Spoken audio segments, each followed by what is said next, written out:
they began, "Oh, I'm so glad you're home." Their friend had called them on the phone, and she was really choked up with emotion. And she began telling them the story of a very traumatic incident she had just experienced. She was driving along a certain street, and she came upon a woman crying hysterically alongside the road. And it turns out that this woman's large black Labrador Retriever had been hit by a hit-and-run driver. And so their friend, who called them, stopped the car and ran over to the pair, and the dog was obviously mortally injured and in pain and shock. So without even thinking, this friend of Mary Allison and Richard's put her hand on the woman's shoulder to comfort her. And then the two of them tried to lift the dog into the car, but they were unable to. And so she sat with the woman while the dog died in the woman's arms. And she said that then she just couldn't help hugging the woman. And their friend sighed when she finished the story, and there were several seconds of silence before her trembling voice confided, "A year ago, I would have just kept driving. A year ago, I would have just kept driving." So what is it that happens to us that makes us act in new ways? What kind of changes have to take place for us to live different lives, to be different people? Well, I think the answer to that is found in the definition of insanity. How many of you, who knows the definition of insanity, would like to share it? Somebody share it.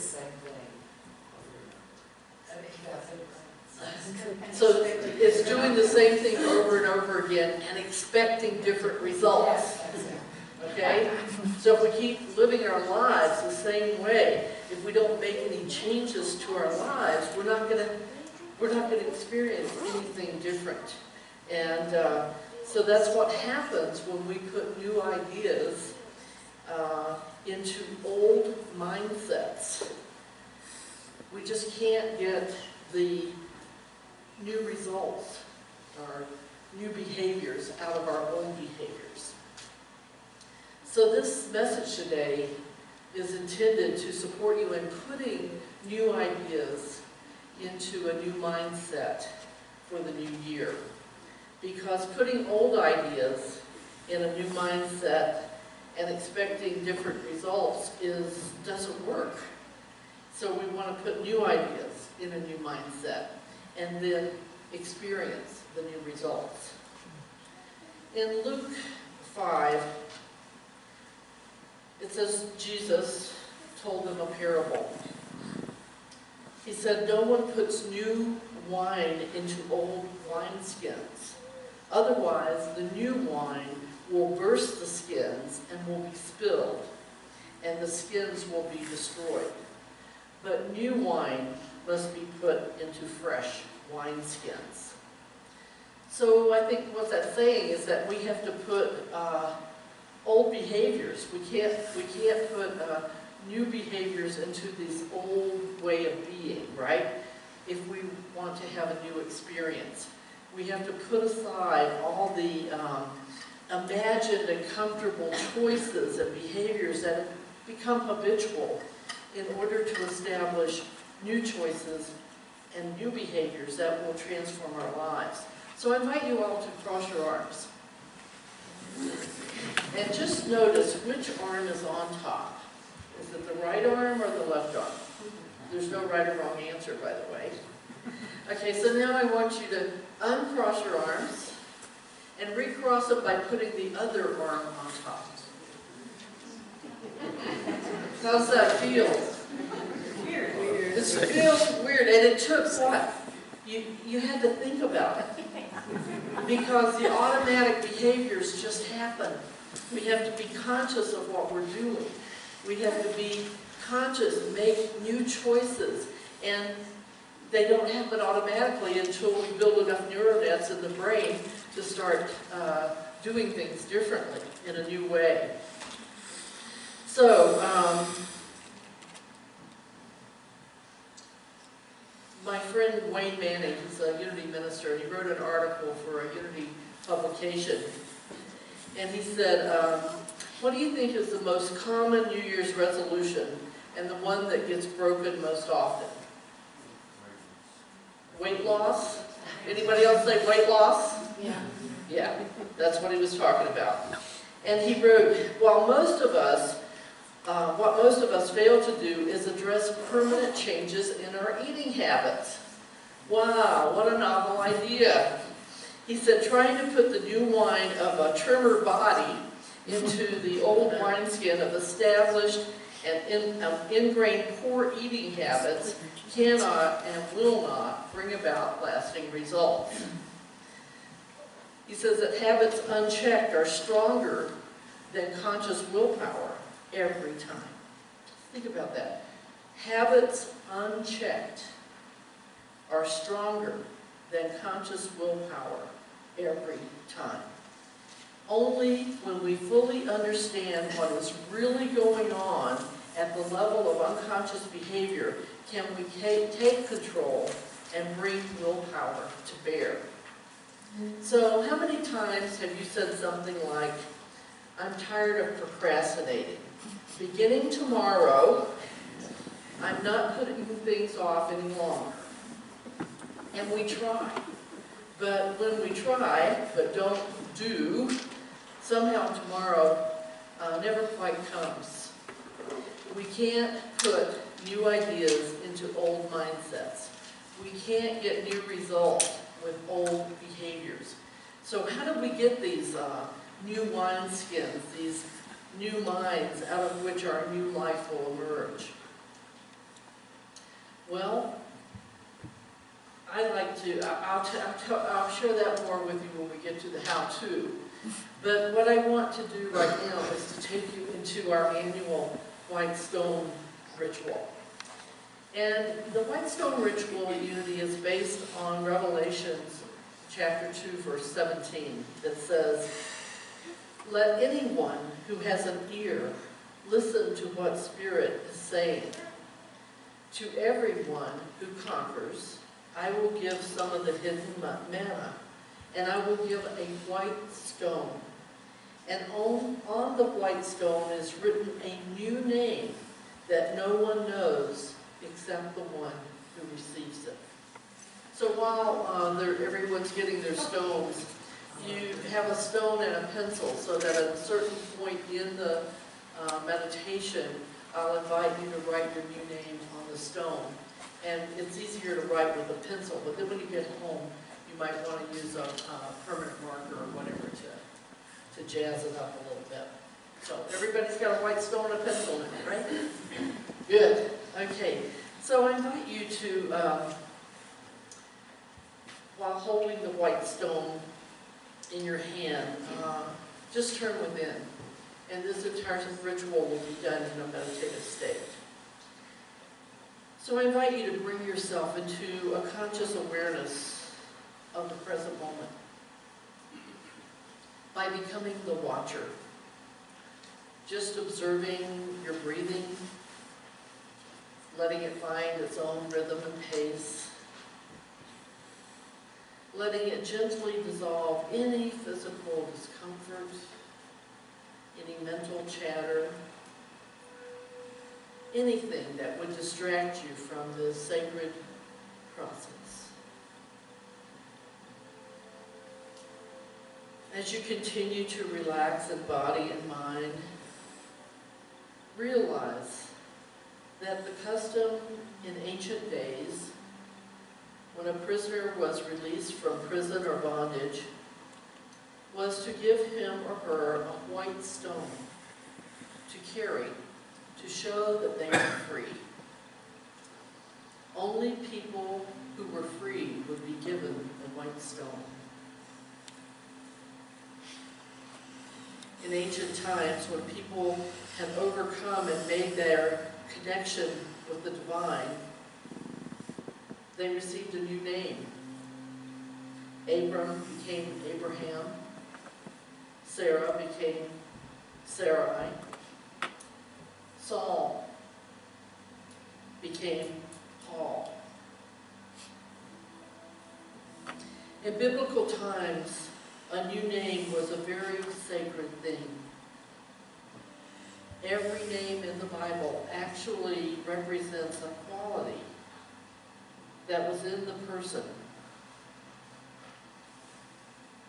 who carried that name. A child wasn't given a name because the parents liked the name. A name was chosen based on whatever essence the parents saw in the child.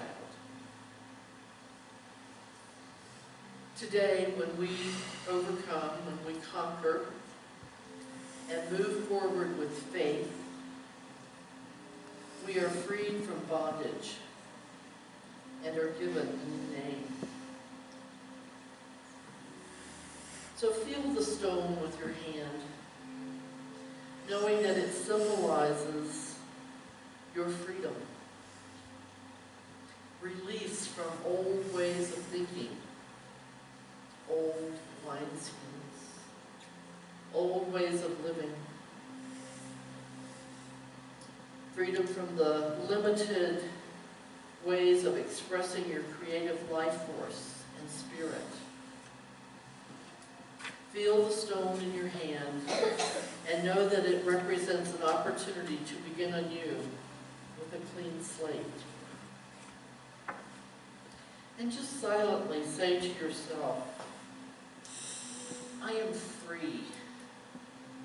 I have a clean slate.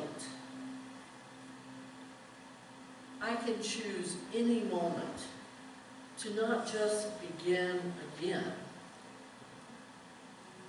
I can choose to begin anew, in a new way. Right here, this very moment, is a new beginning, a new day, a new opportunity. In this recognition, I free myself to live more fully, releasing myself from bondage, the prison of limiting thoughts about myself, others, and the world. Today, I will receive a new name, for I have overcome adversity.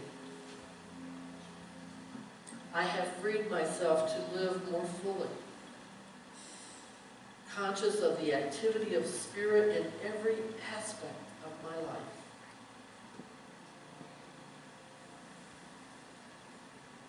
And now begin to invite the activity of God, the Holy Spirit, into the consciousness of your heart and mind. And hear it say, behold, I make all things new. This white stone is the promise of a new life. Whatever has happened in the past is over. The stone is a sign of our ability to begin anew in this moment, to know that we are free, that we are free from whatever has been binding us.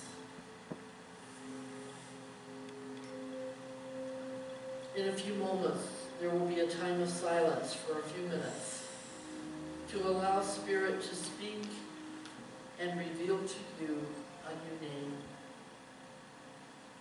Let it come to you easily, without trying to make it happen. Hear it beckon you. Spirit has decreed a name for you to be written on the stone, an insight into your divine purpose, an insight into your holy essence. In 2020, what will your life be be called? Is it a name, a title? Is it a quality that Spirit is pressing out through you? A new state of being, a new career. In this moment, allow yourself to simply open to the activity of God by silently saying, God in me reveals my true essence. God in me reveals my next step.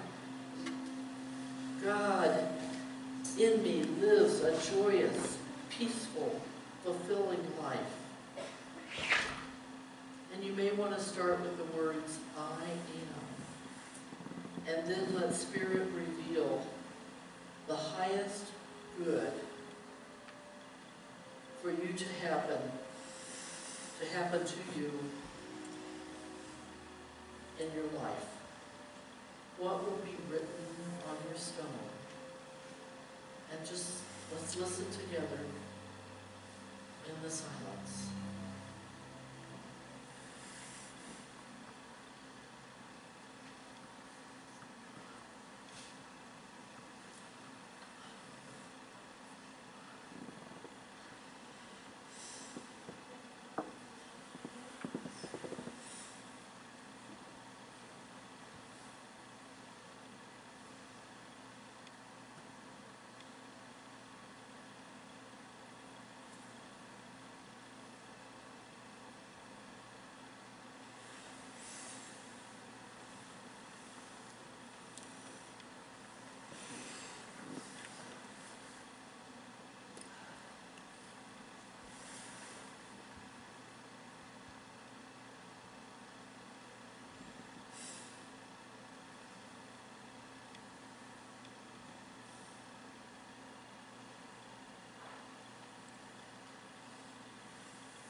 It is God's great pleasure to give you the kingdom.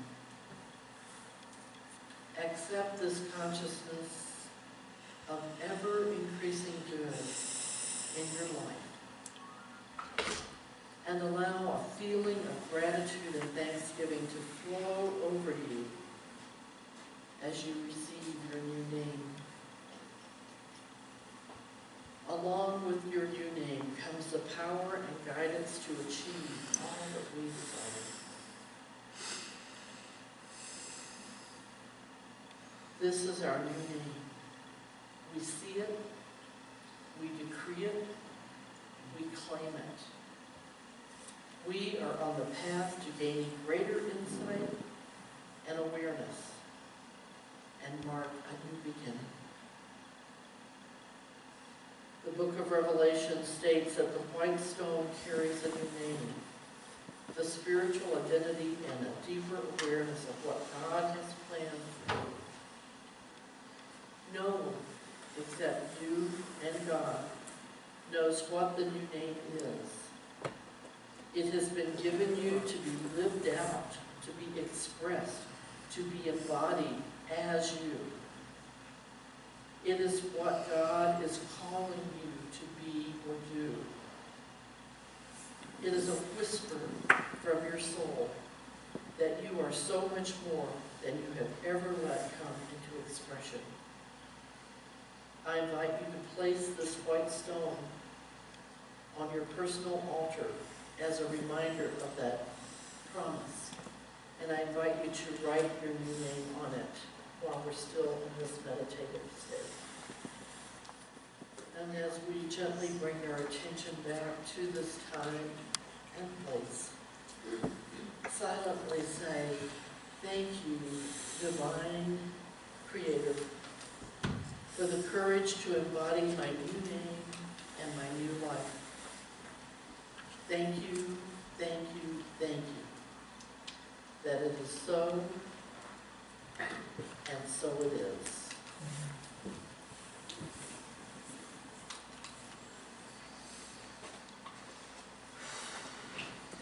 So, our big how-to for today is, as always, prayer and meditation.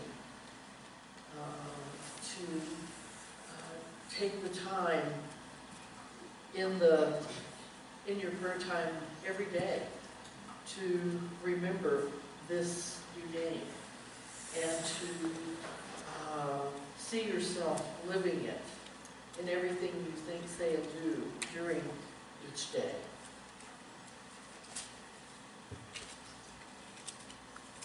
I have something called Gwendolyn's Practical Prayer Steps, and I think they're appropriate for this process.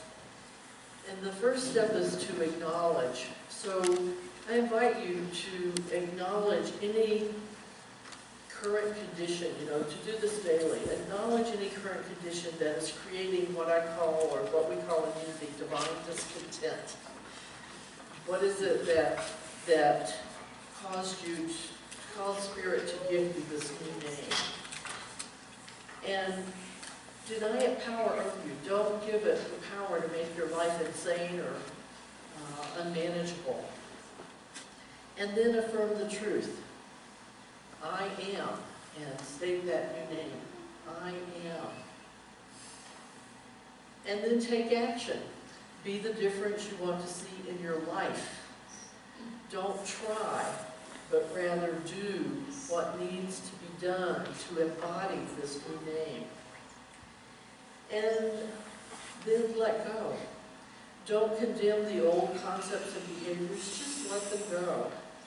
They have served their positive intention by bringing us to this present moment. So let the process work, not by going back to the old patterns, rather by not worrying or straining for results. Don't establish unrealistic time frames or perfection. It took us a while to get where we are, and it will take a while for changes to fully materialize, to become conscious of what it is that we want to do differently. So not just every year, but every new day, every new moment, we are at possibility junction, the intersection of where we are and where we could be. So possibility junction is right here, right now.